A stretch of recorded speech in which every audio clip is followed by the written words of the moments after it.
Cardinal Timothy Dolan joins us now. Your Eminence, great to see you. Matt. Good to be here, Maria. Your dad was a great man. Thank he was you. a wise man, too. Huh? A lot of faith in the church. Since Maria just talked about the subject of women and their hopes for this church, do they have reason to be hopeful? I think we all got reason to be hopeful with Pope Francis. My hope is on steroids after that magnificent Mass and hearing him preach.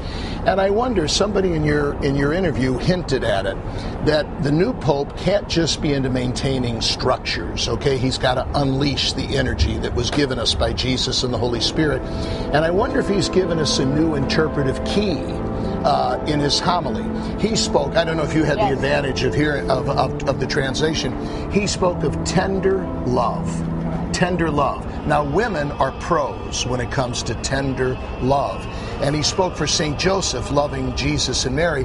But then he said this tender love has to go to creation, to God's creatures, and especially to those who are most fragile, especially to those who are poor and struggling and who feel alienated.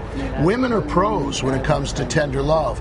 Will they have a more accented role in his papacy? I wouldn't doubt it. He talked about mercy over these last several days. He talked about forgiveness, and he said this. He says, we too, I think, are this people who on the one hand want to listen to Jesus, but on the other, sometimes we like to beat up on others. It's your job now to take this message back home and preach this to the people of the Archdiocese of New York. How will you convey that message? He's used these days since his election as a great classroom.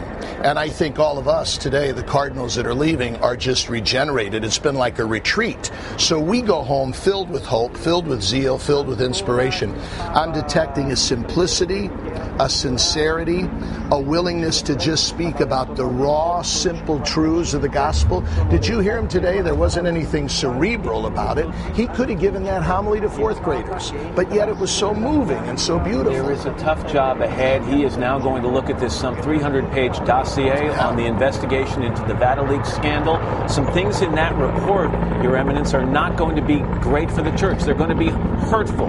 Do you want him to speak about what's in that report openly and publicly? I think it would be good. And I don't think there's nobody that would have sat through the congregations that we cardinals had before the conclave without knowing that the College of Cardinals unanimously wants an honesty, a candor, a sincerity, a sense of transparency. He heard that. And I think he's going to do it. That was his style when he was Archbishop of Buenos Aires. He's sort of a man that I'll never forget when he came out of the first time he was in the white in the conclave and we all applauded. He kind of looked at himself and shrugged and said, now what have I got myself into? In other words, he's saying, here's what I am. I can't be anybody else, and be with me. So I think that's going to be part of it, Matt. Final word, the Maria. polling said that Americans want this Pope to clean up the church and to bring it back together. Yeah, and it's even better than that. Catholics, indeed the whole world, they want the church to work. They want this Pope to be successful. He'll ride on that crest, and I think we got a winner. Cardinal Timothy Dolan. Thanks. It's Good nice to be you with to stop you, by. Matt. We'll see you a little bit later on, Maria. I look forward to seeing you later. Thank you very much. Thank you, Maria. Good to be with you.